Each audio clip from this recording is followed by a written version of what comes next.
Well, look at this. We have wind-related power outages in the 100-mile house area. Quite a few of them. There it is. This is bad news. My God. Falling out right now. Anything could happen. Get on! Wow. I'll watch the video later. They try mopping this. So the outage map, a little interesting because there's a bunch down here where we had the special weather statement yesterday. Some of those aren't wind-related, obviously in Vancouver most likely, but probably this one up by Parksville is. Probably this guy out by Duncan is.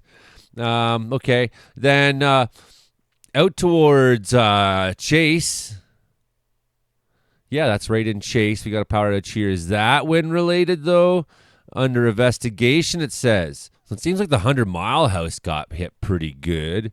There's a power outage out in the middle of the lake. Tree down across our wires, says there. 5 affected customers there. 5 affected customers there. Another one under tree down across our wires. 5 affected customers. Another one here.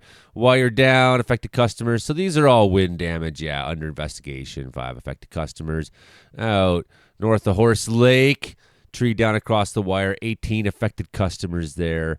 So a fair number of power outages down there, not widespread. No, it doesn't seem like tree down across the wire outside Lac La Hache on your way out to Spout Lake.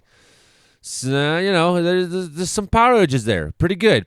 And good amount of power outages. What do we got over there in Houston area under investigation?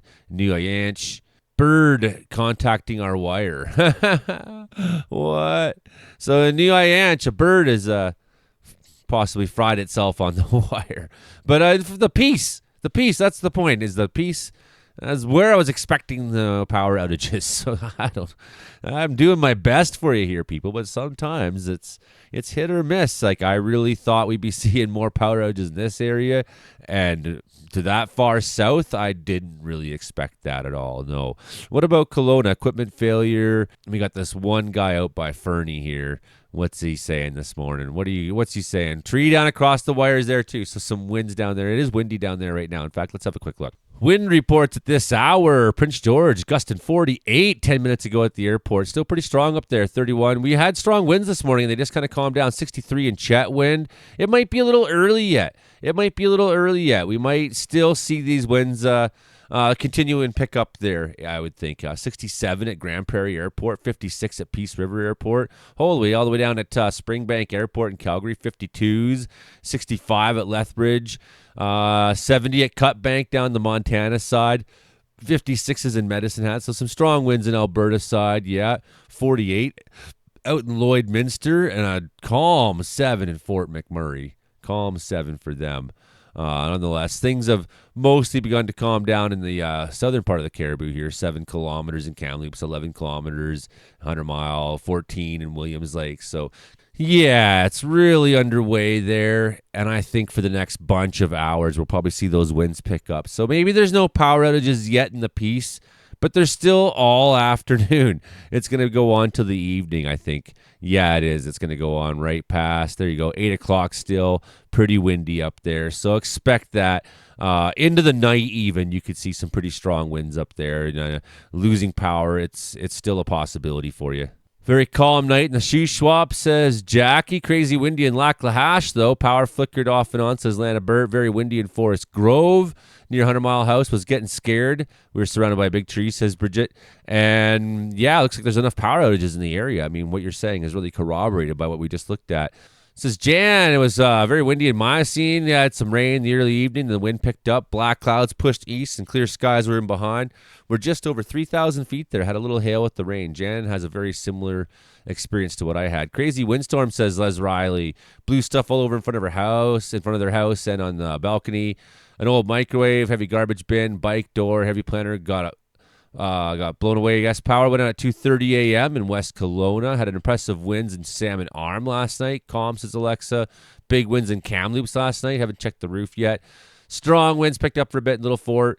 Glad for your report earlier. Adjusted my plans outdoors accordingly. Had strong wind gusts yesterday afternoon outside Quinella, but it got calm before sunset. There we go, sunset.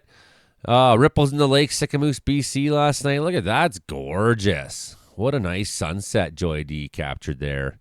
We got Frankie McDonald here talking about cool weather this weekend. Starting on Saturday, April 12th. I'm going to get my coffee. Cold air is hitting interior British Columbia, including Kamloops and Kelowna, with flurries and showers in the forecast.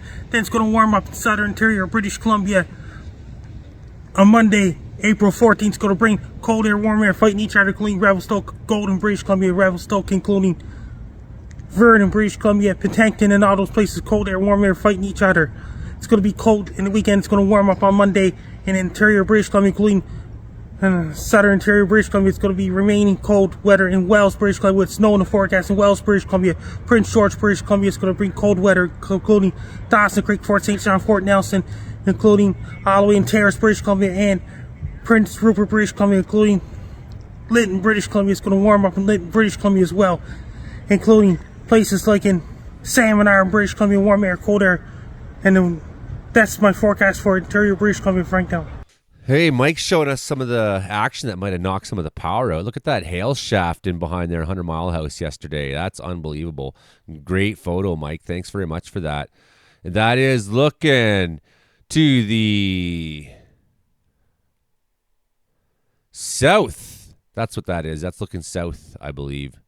And on a final note, Ann Norby saying that up on Bootlegger Mountain there in Kimberley, they gotta put a maple leaf is beginning to form there, I guess. So what happens is this here looks like a maple leaf once all the rest of the snow is gone. It's like a period every year where people in Kimberley are like, oh, look, there's a maple leaf up on the mountainside. Anyways, more coming at you this afternoon. Later today, I got some editing to do for Meteorological Report to get it out to the radio shows, so I better get on that this morning, friends. Hit like, share, subscribe. We'll keep seeing you again. Bye now.